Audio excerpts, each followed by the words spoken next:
we miss it. It's not only we miss it, it also gave us the warning that it will never come back. Therefore, these are moments of truth, profound reflections, and united efforts, shaping the fate of the entire nation.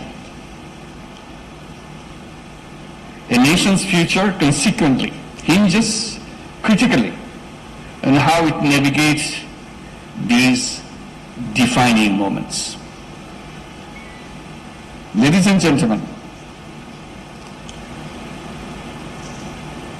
Bangladeshis are now living in such a critical moment, born from the sacrifices of the thousands of promising, bright, brave young lives. The July Revolution represents our nation's united stand against the injustice ingrained within our social, economic, and political fabric.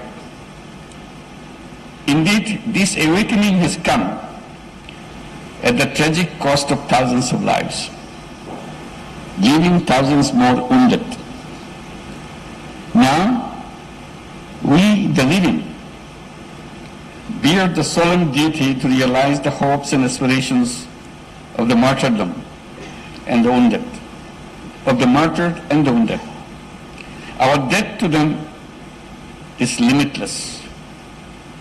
We have a long road ahead to fulfill the promises of the July uprising.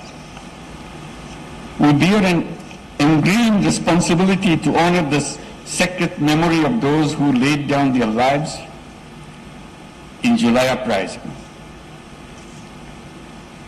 The sole way to discharge this burden is to ensure justice for the heinous crimes against the humanity committed during the months of July and August of 2024.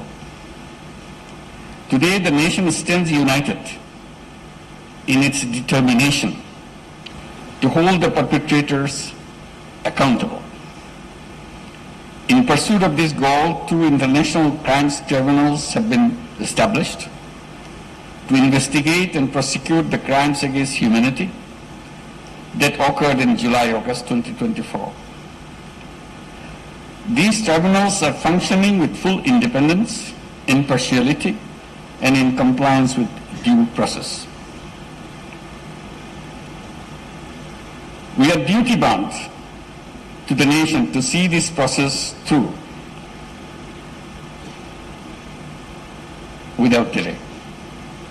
And I assure you, I remain fully committed to upholding this solemn responsibility.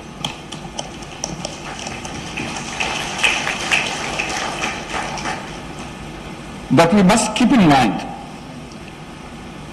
the July uprising was not merely about ousting a despotic regime. It was fueled by an intense desire to dismantle the deep-seated hegemonies and the biases that have persisted from the villages to the cities. Through the revolution, we aim to create a just society where liberty, equality, and dignity would guide all our actions. The uprising sought to break down the old order and rebuild the state so that no individual or party could ever become despotic or authoritarian. These hopes and aspirations now place upon us the daunting task of reimagining the state and redefining the boundaries of its key institutions. And today, we as stakeholders of this reform stand pledge-bound to do what we are owed. When we speak of reform, we are not talking about minor tweaks that will fall apart under the pressures of time and power. We speak of tasks left undone in the last 54 years since our independence. We speak of changes that will create a powerful democracy, while ensuring that democratic aspirations do not twist into either authoritarian desires or populist yearnings.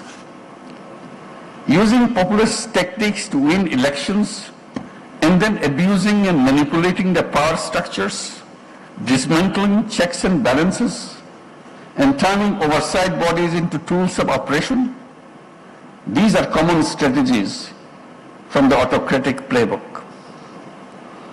The opportunity for reform endowed on us by the July Revolution presents us with the opportunity to design such mechanisms and power structures that can foil these autocratic maneuverings.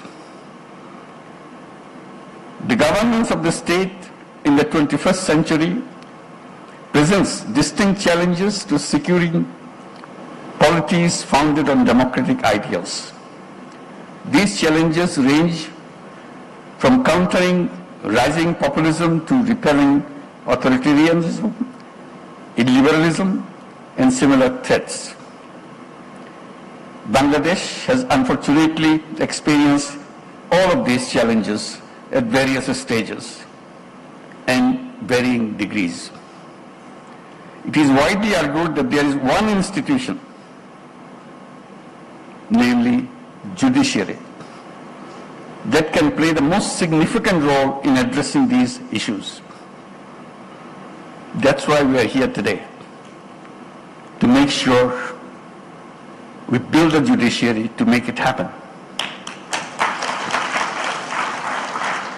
As an organ of the state, in line with the theory of separation of powers, the judiciary bears the responsibility to uphold and deliver justice, both broadly and individual cases. In the past years, however, have shown how the integrity of this vital institution has been undermined, to say the least.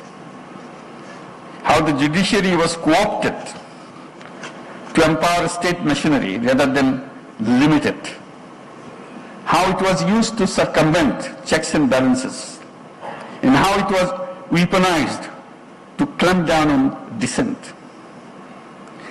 All of these have led us to this particular moment today.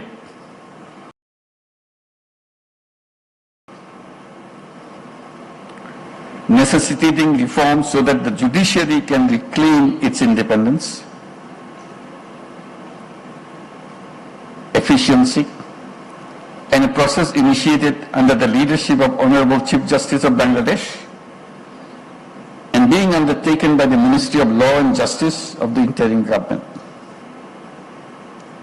Distinguished guests, in considering reform initiatives, we must assess the effectiveness and credibility of various institutions and structures in shaping Bangladesh's future. The judiciary is no exception. It is a concerted effort to bring about meaningful change. Judiciary Reform Commission has been formed and it submitted its report grounded in deep research into the country's unique circumstances.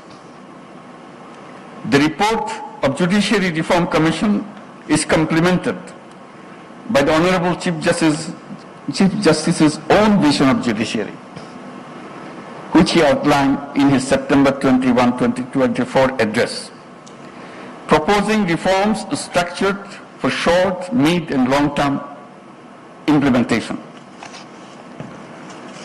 It is a promising development that the Commission's findings and Chief Justice's proposals converge on many key points, reflecting a shared commitment to their common objective.